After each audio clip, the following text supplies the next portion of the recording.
পুরুষেরা বাধা দেয়, এটা করো না, ওটা করো না। এটা ঠিক। কারণ জানো, কারণ পুরুষ কখনো বেটার কাউকে খুঁজতে যায় না, যেটা পায় সেটাকেই বেটার বানিয়ে নেয়। আর নারী বেটার খুঁজতে গিয়ে তার কাছে থাকা বেস্ট অপশনটাকেও হারিয়ে ফেলে। গোপনীয়তা আর মিথ্যে সম্পর্ক নষ্ট করে। তুমি যতই যত্নশীল হও না কেন, ধরা তুমি পড়বেই।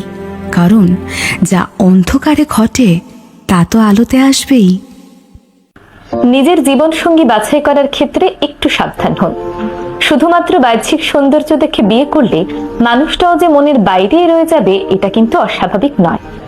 বিয়ে মানে সৌন্দর্য অথবা যোগ্যতার লড়াই, এই চিন্তাটা বাদ দিতে হবে।